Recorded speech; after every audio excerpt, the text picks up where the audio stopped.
All right. Thanks everyone for joining after lunch. I know it's some pretty stiff competition with the beach, so I appreciate everyone joining me for a presentation. So this is my talk. A good first impression can work wonders. If that sounds familiar, it's a J.K. Rowling quote. And I think this is really important with developers and I guess just people in general, but one of the themes that I've heard at this conference and at AppSec California and other forward-leaning conferences is how important relationship building is with developers and within your company, because you need other people to get stuff done for the security team. And so this is all about a developer's first impression with the security team at Segment. So I'm going to just run through this. Jim already covered this during the intro, but I got my start in security consulting at Redspin. From there, I got involved with OWASP. I eventually moved up to the Bay Area and now help organize for the Bay Area OWASP chapter. After leaving Redspin, I joined the sales engineering team at BugCrowd and helped a bunch of companies get started with bug bounties, which were a lot less popular in 2015 than they are now. Now it seems like pretty much everyone runs one, but it was pretty fun to be on kind of the front lines of the bug bounty space back then. And then about a year and a half ago, I joined the internal security team at Segment and have been focusing mostly on application and product security stuff since then. So this is broken up into three parts. We have two different parts of training. Think Like an Attacker is part one, and part two is secure code review. And then I'm also going to talk a little bit about the ongoing recognition that we try to provide our developers with. So this slide will look really familiar. Hi, Tanya. So I think that most people at this conference understand the importance of shifting left. In 2019, building secure software is just part of having a good product, and developers want to be associated with a good product. And to do that, the security team needs to help developers learn about security so that they can write a high-quality product for their customers. We're not helicopter parents. We're not reviewing every PR. Like, we're not pair programming with our developers. There's not nearly enough of us to do that, but we need to empower them to make good security decisions on their own.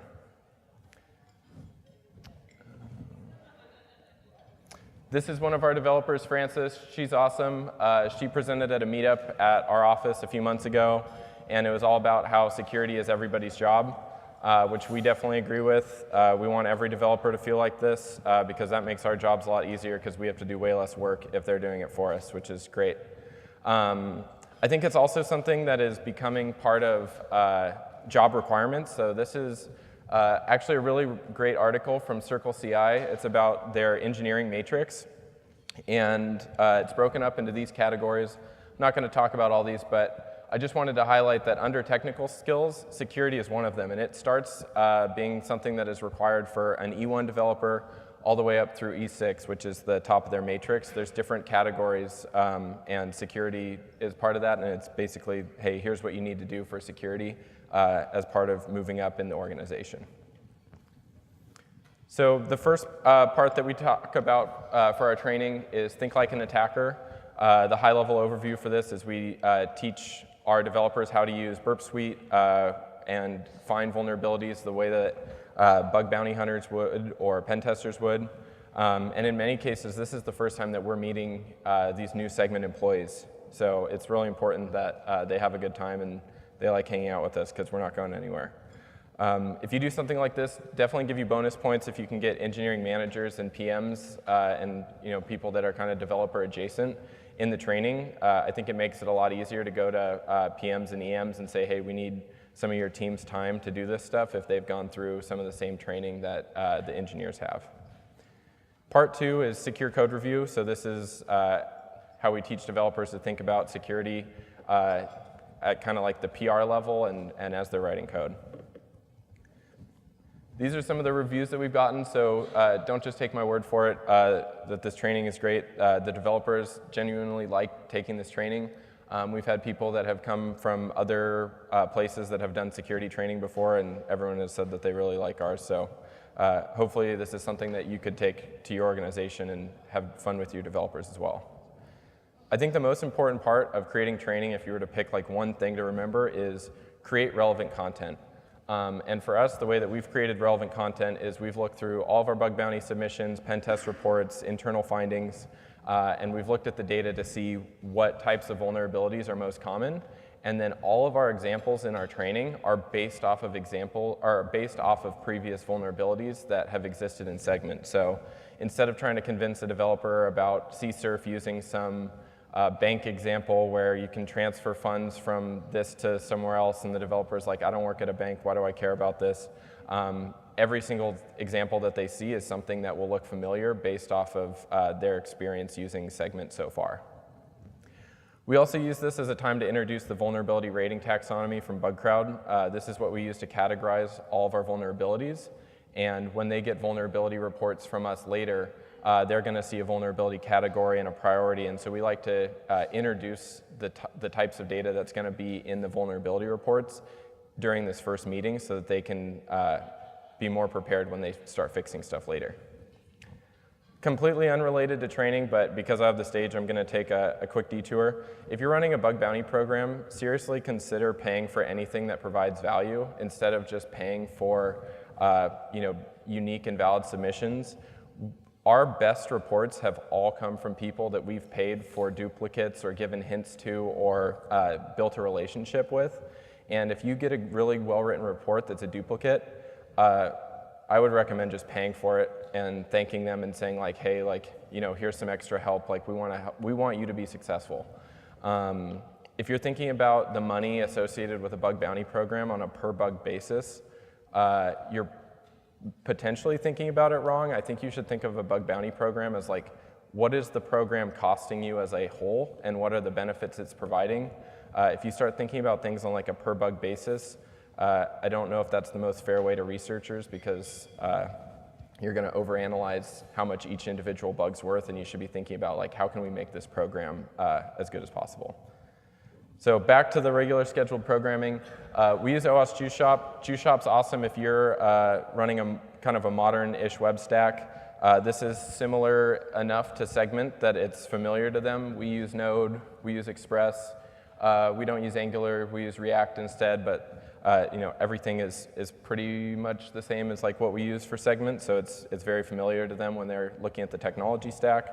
And then this is the general way that we do the training for part one, is we'll talk about a couple different vulnerability categories through slides and examples, and then we'll have an interactive training with Burp Suite and JuiceShop that matches up with what we just talked about.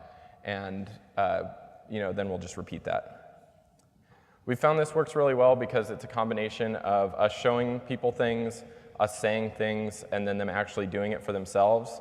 And I think a lot of people, especially technologists and people that work in the security and engineering community, are pretty hands-on. And so actually doing something is what really cements that knowledge for a lot of people.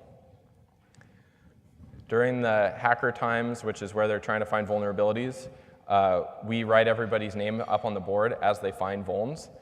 This is from when we went back and trained all of our existing developers that had started before us. So normally our class sizes are like 4 or 5, but for 2 weeks we did training like back-to-back, Tuesdays and Thursdays, all day, to train everybody who had already started, and so we kept a running tally during that. But this helps a lot because it's competition-based, and so instead of people just using Slack, no offense, I love Slack, but during the training time we'd prefer people actually find vulns. The competition really helps that because you don't want to be the only person that hasn't found anything, and we're there to help people. So if you're getting close and you need a hint, or you need an extra explanation, we're going around one-on-one and making sure that everybody's successful. As people find stuff, we also add them to our security leaderboard. So this is something that, regardless of if you're a brand new employee, if you're on engineering or not, everybody can earn security leaderboard points. Typically an engineer's first leaderboard points are during the security training, because every flag you find, you get a point for. And then as you get points, you'll level up. So you'll see like some people are level 1, some people are level 2. And then you'll get these stickers, which are based off of the Halo-like ranking stickers. So every 5 levels, you'll get a new sticker to add to your laptop. Recently, our manager, he's the one who actually built the leaderboard. He added this thing so you can now add leaderboard points via Slack, which is super nice because before you had to go somewhere separate and add points. But yeah, we wanted to make it as easy as possible to award points. And then every Friday, we have a printout of the top 5 point earners for that week. So in our security Slack channel, we have this, and everyone gets to see how many points Roland earned that week, because Roland earns a lot of points every week. He's a good friend for our team. The second part of our training is the secure code review training. So this is influenced by the OWASP secure coding cheat sheet. We have a variety of categories. We talk about cross-site scripting, broken access control, secrets management, error handling, SSRF, et cetera. This is tailored to our technologies. So again, this isn't just stuff that like we've pulled off the shelf. This is something that somebody at Segment built. So it's all Node and React. And this isn't stuff that we expect people to look at on every pull request. But it definitely serves as a reference for people to go back and look at. And so with this training, we also have kind of a self-service way to surface the documentation. If you want to go and read all the documentation as a developer, that's totally fine. But we also have something where you can fill out kind of a short survey, and it'll say, okay, hey, you're trying to deal with SSRF. Here's our guidance around that. Part 2 of the training also has intentionally vulnerable code that we use as examples. And so this is kind of like a simplified version of the Segment architecture, where we have like React on the front end and Node on the back end. And so this is something that my coworker David built. And it actually runs. You can actually like look at the Hawaiian shirt store if you pull down the code. And then this is an example of like what we would have the developers look at. So can anybody find something that's wrong with this snippet? You spelled Hawaiian wrong. That's actually the third thing that I was going to point out. So, yep, so you have, what did you say was in the URL? All right, well, that was second, so I'm totally out of order. The first one is cost. And then the second one is, yes, the credit card numbers in the URL. And then, most importantly, Hawaiian spelled wrong. So this is actually the first time that this has ever been out of order. Usually people actually just guess it in the order that I had it up there, so I got kind of unlucky on that one. But yeah, this is a good example of a lot of things that we don't want people to do. This leads to a discussion about putting sensitive information in post requests and spelling Hawaiian correctly and things like that. So this is pretty accessible.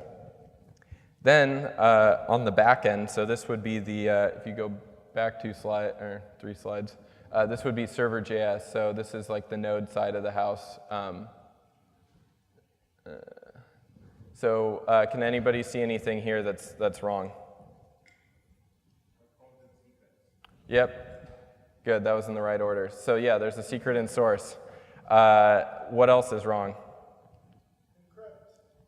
What's wrong with encrypt? What's B2A? Yep, exactly. So that's base64 encoding. And so this is where we start to introduce a concept that Netflix likes to call security judgment, and I like it too, so I'm stealing it. But we don't expect developers to necessarily know that B2A is base64 encoding right off the bat, but we do expect them to see this encrypt thing and at least dig in a little bit deeper. And maybe it's as simple as just Googling it or asking a senior member of your team or coming and talking to the security team. But we reinforce the concept that you don't have to be experts in all of our technologies. Like, we're not experts in all of our technologies. I Google stuff constantly. You just need to have the right spidey senses to see when something looks like it might be a security vulnerability and dig in and ask the appropriate people for help. Like, people make mistakes all the time. Security vulnerabilities are just bugs. I think that's another really important concept to reinforce with the developers is these shouldn't get any more or less priority than something that is similarly as bad in the performance or breaking features for customers. These aren't special in any way. They're just bugs that happen to have a security impact. And so anybody could do something like this. Hopefully not at Segment, but we would want somebody else to catch this during a PR. Oops. We also have this other example. This one's a little bit more complicated, and it also mimics segment a little bit better. So we have like a front-end file that is React, and then the API would be a node, like kind of a gateway service, and then you'd have a domain service here, and then you'd have like some Go service in the backend. So this is part 2 of the example. I don't actually have any code snippets from this, but we do go through this as well, just to have like another example of hands-on stuff. So during the AppSec training, some of the stuff that we really like to focus on is meet new hires. We want them to know who we are. We want to know who they are. We want to let them know, hey, we have a Team AppSec channel. We tell them where we sit in the office. We tell them, Slack us, message us, throw meetings on our calendars, tag us in docs, like we're happy to help out. We want them to walk away understanding a lot of the common vulnerability types at Segment. We want to teach them security judgment, maybe most importantly that hey, just figure out when something is wrong. You don't need to know exactly what is wrong. We'll help you out. We want them to think about PRs in new ways, and most importantly, we want them to have fun, because we want them to think we're fun so that when they do stuff that's risky, they come and tell us, and we can be risky together, because we'll make it less risky. And then at the end of it, you get some stickers here. So the first one is I hacked, which is like I voted. And then you have this hacker man meme, which is used in the training. And I don't know, people love stickers. I'm not a sticker person, but yeah, people love stickers, so we give them stickers.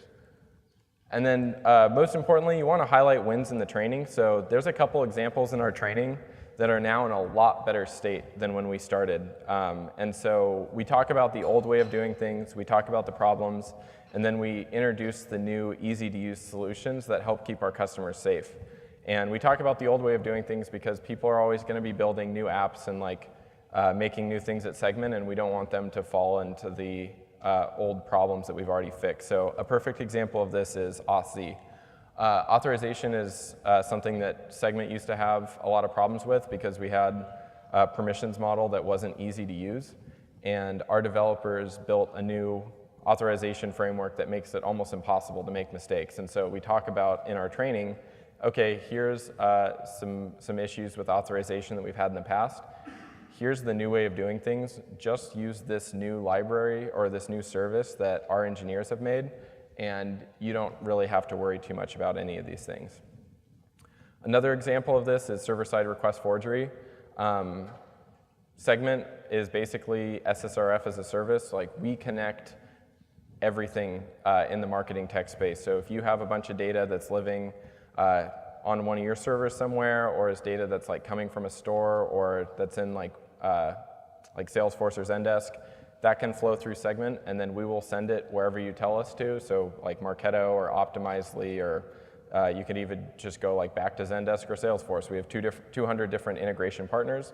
All of those are places where you can potentially be entering a host name or an IP address. And so we needed to come up with a really robust solution for SSRF. And so we actually brought one of our developers onto Absolute AppSec that built this SSRF protections, and they got to showcase what they've been working on and helping make Segment safer. So these are 2 of the GitHub repos that they are open sourcing soon. One of them, I think the top one's open source already, and then the bottom one is going to be open source shortly. It's a pretty cool solution. They basically intercept all the outgoing traffic at the container level and make sure that anything that is being resolved is going to an external IP address. And that also stops DNS rebinding attacks because they make a connection to the IP and then make a connection to the host name over TLS over that existing IP connection. So it's hopefully bulletproof to SSRF. If not, let us know. We have a public bug bounty. So just wrapping things up, analyze the data you already have. This is going to help you make the best training possible for your developers. You want to pick stuff that's relevant based both off of examples as well as just types of vulnerabilities in general. You want to emphasize that vulnerabilities are just bugs. This helps get stuff fixed. It helps developers, not feel bad about writing a vulnerability. Like, we don't want people to feel bad about making mistakes. We want them to tell us that they've made mistakes, and we'll help them fix them. You want to keep things fun and competitive when you're doing training. If people have fun with you the first time they meet you during training, they're probably going to be more likely to ask for help and help keep your company safe. You want to reward people for positive security behavior. This can come in a lot of forms, but figure out a way to recognize the people that are providing you a ton of value. A lot of the people that are high up on the leaderboard, they make jokes in Slack of like, oh, like I'm gonna, unseat Roland or whoever, and it's like, you're not gonna unseat Roland, but I'm glad that you're trying to unseat Roland because that means you're helping secure our business. And then make yourself available. If developers feel like you're not somebody that is there to help them out, they're just going to try to figure stuff out on their own. So make sure that they know, like, hey, we have a public Slack channel. This is the process for scheduling a design review or a threat model, or however you need help, like, we're there. And then try to start designing things to be self-service. This is an area that we're not super good in yet, but it's something that we're thinking about, like ways to scale ourselves as like resources. And if any of that sounds cool, we're hiring. So let us know if you want to come work at Segment and do app and CloudSec or whatever else you do in security with us. So yeah, thanks. I'm happy to take questions via Slido or whatever.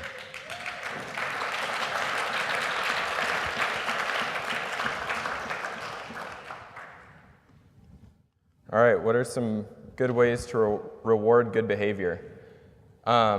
So I think that showcasing people's work is a really good way to reward good behavior.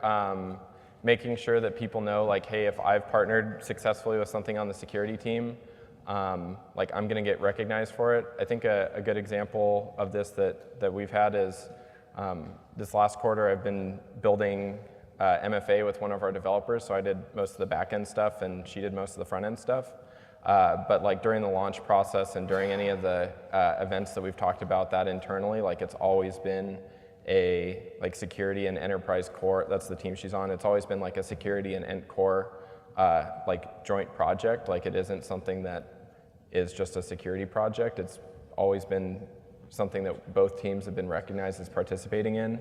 I think the stickers are cool. I think some of it can just be as easy as like taking people to lunch. Like, I got a bunch of help building a password strength meter that also uses the Have I Been Pwned API last quarter. And that was like the first front-end stuff I'd ever done, and I just took the people that helped me out a bunch to lunch. I've heard of some companies that have sent their engineers to trainings. I would love to bring some more engineers from Segment to LocoMocoSec next year. I don't know if that is something that will become a reality, but I think that's a great idea. So if you can do that for your engineers, I'm sure they would love it. Oh, okay, what do you do about developers that don't want to take training? It is not an option. It is part of your onboarding, and if you do not come to training, we will keep adding you to the training invite until you complete it, and probably after the first good excuse and then a bad excuse, we would tell your manager that they need to make you come. So we actually haven't had to deal with this, so I don't know if that's the right answer or not, but we've just made everyone do it, and they've gone. So, do you collect any metrics to specifically track the success of your security trainings? So I would say that metrics in general are another area that we don't have a super good story around. Anecdotally, we haven't gotten any XSS findings from our bug bounty since we started doing this training, which I think is pretty good. That's kind of a cheater metric because we use React, and we really never had that big of an XSS problem to begin with. So yeah, we don't really have a super good answer for that one in terms of metrics, but any of the stuff that we talk about in training, I think is a good way to publicize what's available. And if you tell engineers what available protections there are, they tend to use them, at least at Segment. And so another example of this is I wrote a library called Less Unsafe Redirects because I probably didn't come up with every potential redirect bypass, but we at least let people know, like, hey, if you do need to do like a redirect parameter, check this out. And we've had other people contribute to that and use it. So I don't know, anecdotally, I think that a lot of this stuff is working, but we don't have any good metrics.